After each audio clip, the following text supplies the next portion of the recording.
Hello everyone. Today I am doing an Amish Q&A, and while I normally do these on my Instagram, I thought it would be fun to make a video. If you want to check out previous Q&As I've done, you can find them in my highlights on my Instagram. As many of you know, I was born and raised Amish, and I left the community when I was nearly 20. When people find out I used to be Amish, I usually get a lot of questions, but they say they don't want to be rude or offend me. Let me just say, this is a safe space. I always enjoy reading and answering the questions and sharing about my culture. Before we begin, please keep in mind there are many different groups of Amish. There is Lancaster, Schwarzenstruber, New Order, Old Order, and more. And while some rules might apply to one community, they won't apply to another. So with all of that being said, let's get started with the first question. What do you miss most about the Amish lifestyle? So, what I miss the most, I've always loved the huge family gatherings around the holidays. My dad is from a family of 12, so I have many cousins, aunts, and uncles, and the holidays were always a huge part. I enjoyed that a lot. Everybody brings food. There's so much food. We just spend the day eating, hanging out, just enjoying each other's company, and it's just a fun time. The women always bring cookies, like usually cookies that we don't usually have throughout the year. They're the fancy cookies that we have for Christmas, and then they have a cookie exchange in the later in the day. We always have a huge breakfast, and yeah, we just spend the day eating. There's always lots of food, and it's just very enjoyable. What did you dislike the most as Amish? Probably all the rules. I mean, there were so many, some that almost seemed like they didn't serve any real purpose. Some were confusing, they were conflicting, some just seemed like they didn't make sense at all, and that's something I don't miss. For example, let's say they allowed cell phones, but only for the people who had businesses. So before you know it, everybody and their brother wanted to have a business so they could have a cell phone, because in that situation it was allowed. And there were just things that just didn't make sense, because if you can allow cell phones, why can everybody have them? Why just certain people? So yeah, I didn't like that at all. Do you miss anything at all about being Amish? Not really, other than just, getting together with your friends more, especially the women. Their days are just a bit slower. They don't work outside the home. They stay home, they raise kids, they cook and clean, but they do have more time to get together with their friends. And out here, if you're working 40, 50 hours a week, you're tired. You don't always have the time to do that. And that's one thing I do miss. Have you gone back since you've left? So I do go back to visit, not as often as I'd like, especially since my parents now live in Michigan. They used to live about 20 miles from me, and I would go over for their birthdays, or, just throughout the year I'd go and see them. But now it's harder to do that with them living out of state. But we spent this past Christmas with Lester's family, and that was very enjoyable. And like I said, we do go back to visit. What's the Amish dental situation like? So in my community, it's fairly normal. The Amish don't have dental insurance, or any insurance really. Everything's paid out of pocket. Although if something does happen, like somebody, let's say the man breaks his leg and he can't go to work, the Amish will chip in. They will help. They'll do like in church, they don't have offering plates. They don't have that. But if somebody needs help, they will do donations, and that goes to the family who needs it. Like if a barn burns down, or if anything like that happens, they'll do these donations and the money goes to them. But back to the dental situation, like I said, it's pretty normal. We always went fairly regularly. My mom always made sure that she was pretty strict about having us brush our teeth twice a day. And nobody in my family has ever had extreme dental issues. None of us have had braces. So yeah, it was pretty normal. Did the Amish have a strict diet on what you could and couldn't eat? I mean, it's pretty common knowledge that the Amish they do a lot of home cooking. They make most of their meals at home, three home cooked meals a day. They don't have access to fast food every day, and yeah, we were always expected to eat what's on our plate without complaining about it. Do you ever regret leaving the Amish? No, I don't. Even if I did, we could go back if we wanted to. There's nothing keeping us from going back. It's just that we don't have any regrets about leaving. And like I said, if we wanted to, we could. There would be a whole thing with the church, getting taken back up with the church and everything.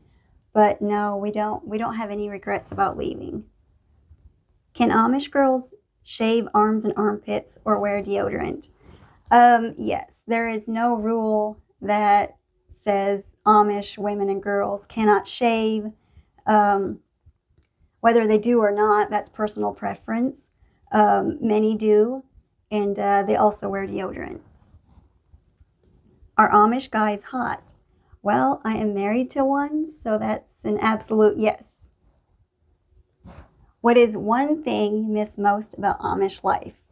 I'm just going to say my mom. We've become very close since I left. I did leave because of a home situation. It wasn't the best. That's why I left actually. And but one thing I do miss is my mom. Were there gays in the Amish? I'm assuming not openly gay, but did you ever hear of any? No. I don't know anybody personally. Of course, same-sex marriage is not allowed among the Amish, and if somebody were to feel that way, I mean, they'd either keep it a secret or they would leave the community. What are some facts about the last name Yoder in Amish history? Why so abundant? So, I had to look this up actually. Many Amish Yoders trace their lineage back to two or three brothers who immigrated to Pennsylvania back in the 1700s. And the Amish don't intermarry with the outside world. It's all within the community, so a lot of the names they just get very popular and common. And a lot of the Amish folks have extra identifiers or nicknames for people. Let's say there's a Dan, he has red hair. Well, maybe they'd call him Red Dan. Let's say there's a John who lives on a hill. He would be Hivachan. Hiva means hill in English. There's different identifiers like Lester. He would be Chef Irvin's John Henry's Lester. Do you struggle understanding the outside world? I wouldn't say I struggle with that. It's not like the Amish are completely cut off from the world. It's not like they're living in this gated community with their church and their school and doctors and everything else just within their little bubble. They interact with non-Amish on a daily basis, whether that's the men going to their construction jobs. They have a guy they have a driver who takes them to work, and the ladies, they have drivers who take them to their appointments or to their friends. I mean, they're constantly calling drivers to take them places. They have a driver for the school kids. They'll come around in their 15-passenger van and they'll take the kids to school. They do have their own schools, by the way. But yeah, they interact with non-Amish people all the time. Like, they go to the grocery store, they go to the bank. Like, they read newspapers, they see magazines. Like, they know what's going on in the world. They have a good understanding of that. And like I said, it's not like they're cut off completely from the outside world. What group were you in? So I'm from the Old Order Amish, which is the most traditional, probably the largest. And a lot of people get them confused with the Schwarzentruber Amish, which are the strictest group. And there's actually a Schwarzentruber group about 20 miles from my community, and they couldn't be more different. There's so many different things that we were allowed that they're not. And so yeah, there's many differences among the Amish. Do they speak a different language, or is it the same as us? So yes, everybody, they all speak Dutch at home, pretty much all the time. The only time they don't is at school, which is when they learn English, and we always had to speak English at school. And then, of course, when you're out interacting in public, of course you're going to speak English. But 99% of the time, they'll be speaking Dutch. What is your favorite Amish recipe? Oh my. There's this meal called Haystack, and it's basically a build your own taco salad. It was always one of my favorites. We had it a lot in the summertime. You start off with Doritos or Ritz crackers. Some people use rice. Then you top it with all these different vegetables, fresh vegetables like lettuce and celery and peppers and onions, tomatoes, and then you put like a meat sauce on top of that, and then a cheese sauce and shredded cheese, and it's just really good. By the time you're done fixing your plate, you have a pile, and that's why it's called Haystack, and it's really good. I'll leave the recipe down below if you want to check it out. What Amish books or podcasts do you recommend? So I have this book. It's written by a lady in my community.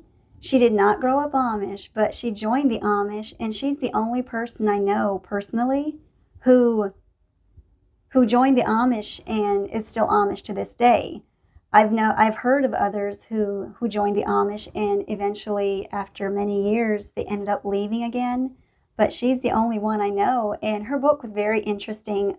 She was sharing her experiences about what it was like to join the Amish, and I just really admire her because it is so much harder for a non-Amish person to join the Amish than it is for an Amish person to leave. Because when you're Amish and you leave, suddenly you have all these things that you never had before. And of course, your life is going to seem better and just more convenient, all these conveniences that you now have. And to give up a lot of that to become Amish, I mean, it's very hard. Also, when you're Amish, people would ask all the time, well, didn't you feel like you were missing out? Or what was it like growing up that way? Well, first of all, to us, it's normal. That is our culture. It's how we were raised. It's how we grew up. We don't know any other life. So I guess it's like describing, for instance, let's say, think of something that you would like to have that you don't have right now, whether that's a huge mansion, whether that's a Lamborghini. I mean, I'd settle for a Corvette. But imagine something that you don't have that you think would be nice to have. Yes, it would be nice to have it, but do you miss it? You don't miss it because you've never had it to begin with. So while you think it might be nice to have it, you still don't know what you're missing if you've never had it. Because many people, they think about what it would be like to live Amish, and they're so used to having all these conveniences, whether it's a cell phone, whether it's a vehicle that if you want to go somewhere, you can just grab your keys and you can leave, you can go. Whether that's watching TV, if you're into that, all these different conveniences, like walking into a room and flipping a switch and soon you have light. They think about giving all that up to become Amish, but we're not used to that. We were not used to that, so we didn't miss out on anything, really. Going from the English lifestyle to Amish, you're giving up so much more.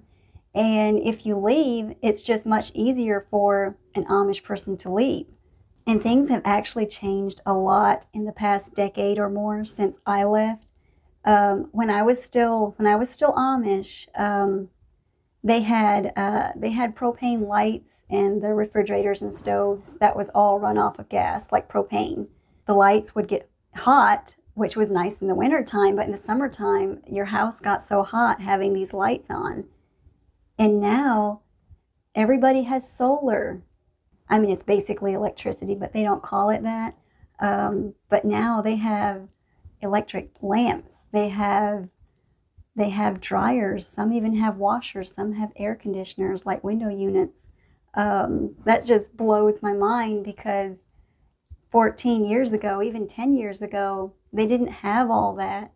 And now I feel like I am missing out because they didn't have that when I was Amish.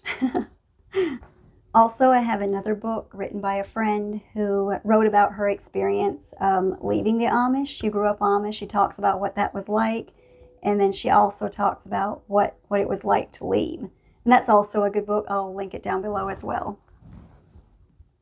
Looking back on it now, does it feel as if you lived two completely different lives? Absolutely. In 5 years, I'll be out of the Amish as long as I've been in. So when I left, my siblings were 3 and 5, and now they're 17 and 19. My little sister is now dating, and she'll probably be married in a year or two, which is just mind-blowing to me. Um, but yeah, it does seem like it seems like a completely different life, like a whole lifetime ago since I've been Amish. Was the show real? I mean, as real as any reality show. Some of it was staged, like the house that we filmed in. It was actually an abandoned Schwarzenegger home. It wasn't my parents' house. They wouldn't have allowed TV cameras to come in there and just film. So that part was staged. It's been so long since the show, and I've only watched it once when it first came out. I kind of forget what it all was about because we did so much filming that ended up never being shown. It ended up being cut from the final edit. So yeah, I can't really remember what was in the show and what wasn't, but I know certain things were staged. I mean, every day we had a list of what we were going to do. Like we'd go see the Statue of Liberty, like this is what we're going to do, and also have this conversation about that while you're there. So it's not scripted, but it's somewhat staged, and it's not 100% reality. Do you ever consider traveling the U.S.? I'd love to meet you if you're ever in Oregon. I mean, that would be fun. I haven't traveled a whole lot. I was born in Pennsylvania. I've been to Ohio, Tennessee, Indiana. A lot of those are Amish communities. There's Amish states. And also we've been to Texas and Arizona on work trips. And but yeah, that would be fun. Maybe in the future we can travel some more. Do you still speak Pennsylvania Dutch? Hardly ever. 95% of the time we speak English. Lester and I, when I first left, I was staying with someone they didn't speak Pennsylvania Dutch. I spoke English at my job, and Lester and I started dating about a year after I left, and we just started off by speaking English. It was just easier, and we were just more comfortable with that. And now we hardly ever speak Dutch, except for sometimes when we're out in public and we just want to converse among ourselves, and we don't want anybody to know what we're talking about. We're not talking about people, but there's just, we're having a conversation. Sometimes we'll speak Pennsylvania Dutch. But other than that, 95% of the time we speak English. Can you understand the world outside of the USA? Do you learn global geography?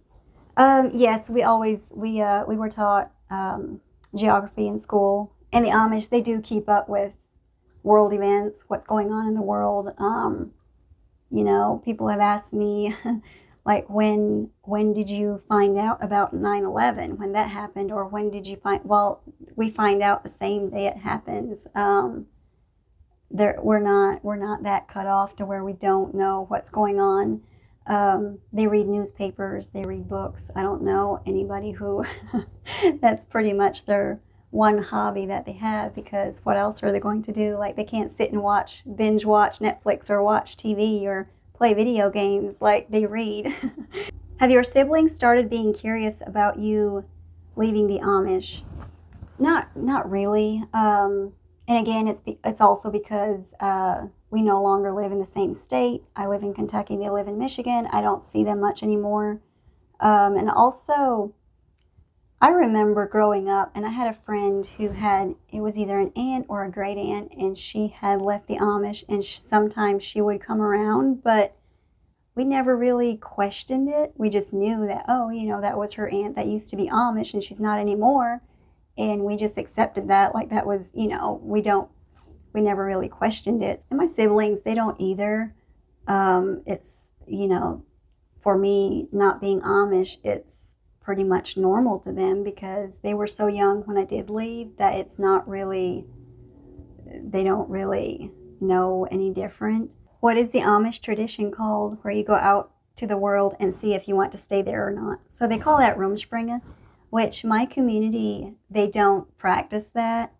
They're a bit more strict in that regard. They don't encourage the youth to basically go wild and do what you want and get it all out of your system and then come back. Like, they don't encourage that at all. And usually if you want to leave, you just leave, and hopefully without anybody knowing, because if somebody finds out that you're thinking about leaving or wanting to leave, they will do everything in their power to make so that doesn't happen. So if you want to leave, you pretty much have to sneak away, which is what I had to do. Was it really all that bad? Absolutely not. Just like anywhere else, there's both good and there's bad. I am very thankful for how I was raised. I'm grateful for the culture I grew up in. I wouldn't change any of it. Has your family shunned you or been shunned because of your decisions?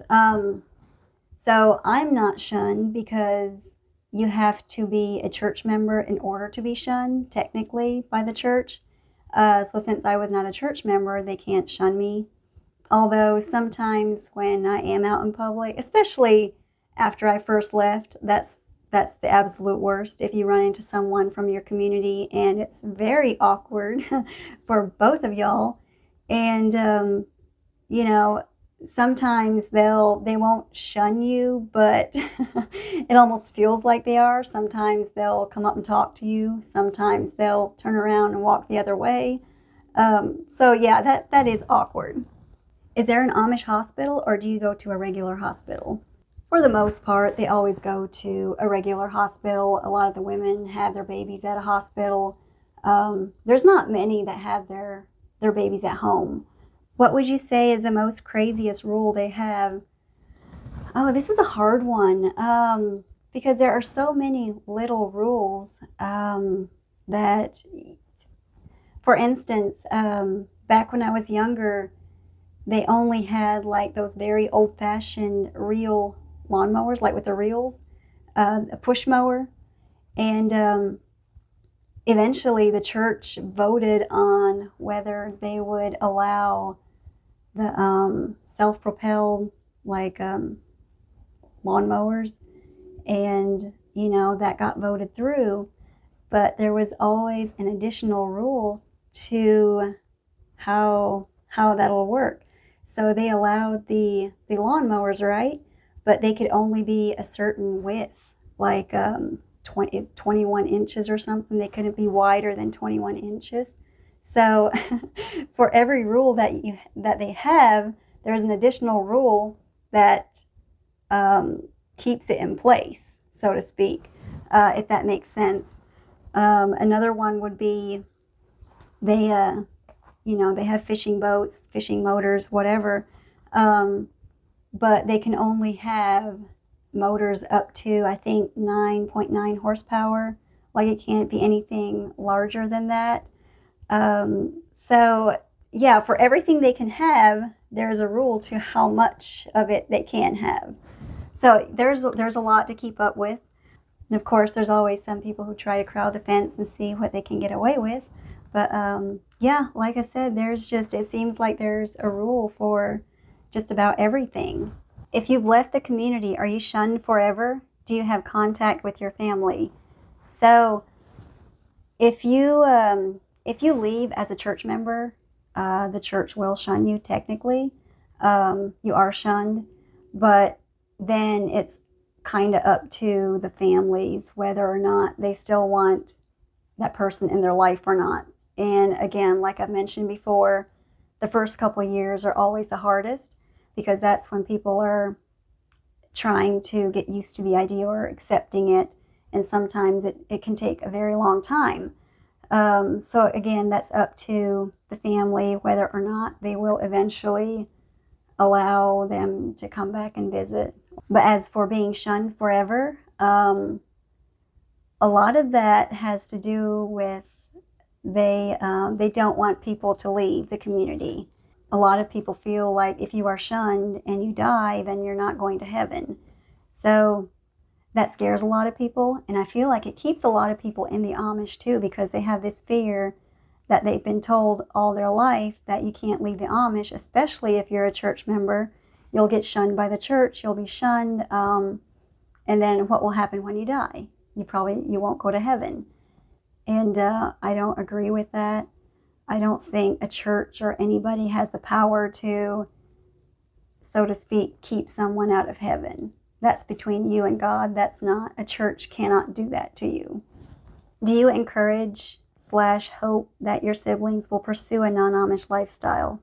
So, of course, I'm the only one from my family who is not Amish, and of course it would be nice if I had some siblings who I could see more often and wouldn't be Amish, but I will not try to influence them or try to tell them what they're missing out on or anything like that, because I feel like that's a choice or decision that everybody has to make, and it's not for everybody.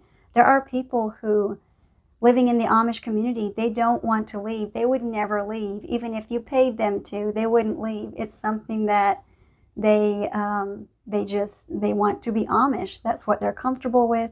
That's their whole life. And yeah, they like I said, that's just a decision that they'll have to make, although I don't see that happening. Do Amish use condoms or birth control? So I feel like it's becoming more common, especially among the younger generation. A lot of them don't have 12 kids anymore, and they have maybe 3, 4, 5 kids, and they're done. So yeah, it's becoming more common, I believe. How many siblings do you have, and are you still close to them? So there are 4 of us. There's my older brother, then there's me, and then my younger siblings. So we're like the older siblings and then the younger siblings, because there's like a 15-year age gap between us.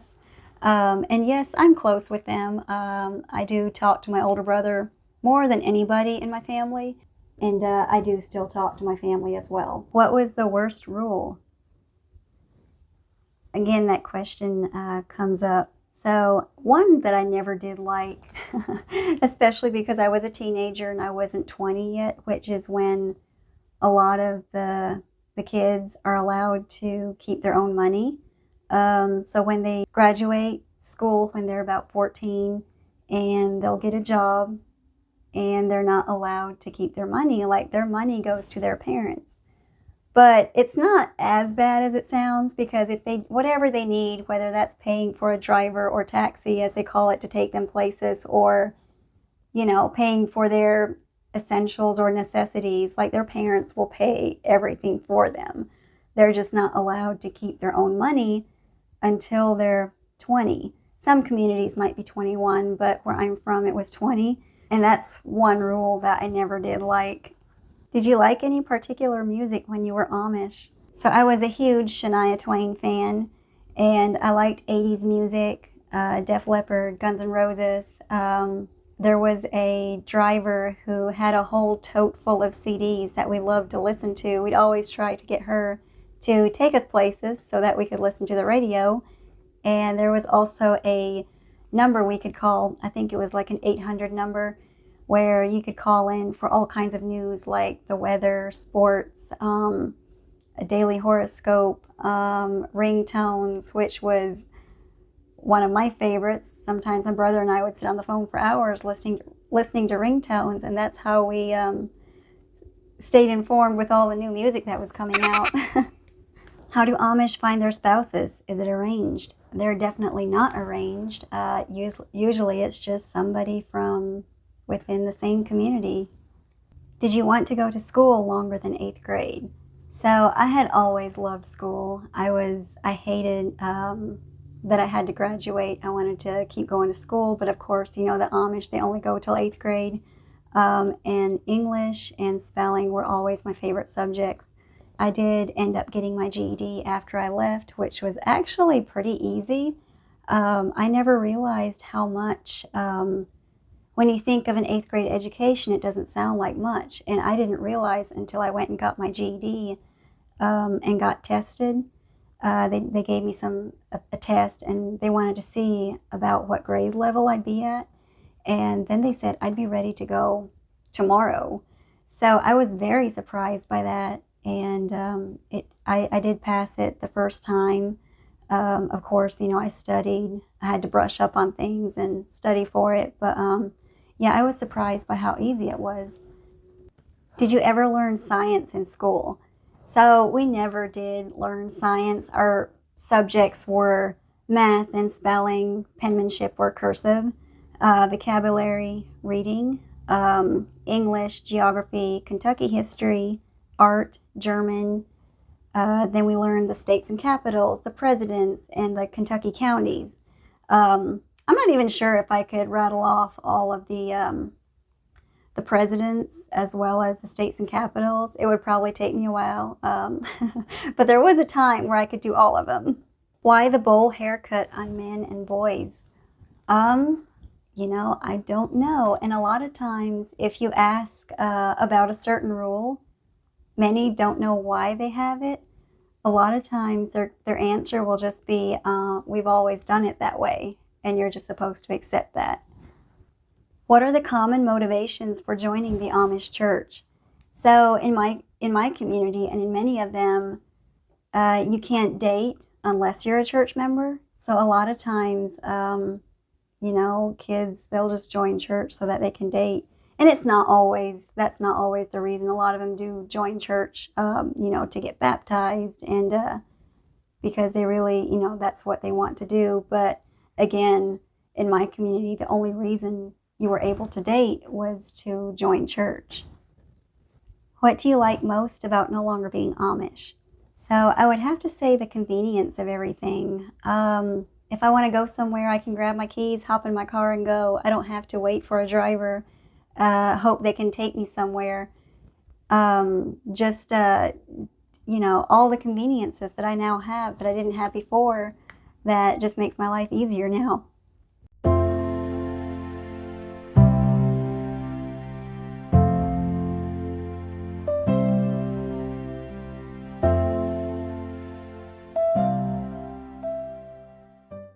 That wraps it up for this time. If you enjoyed it, consider giving it a thumbs up. Let me know if you want to see more of these. Also consider subscribing, and I will see you next time.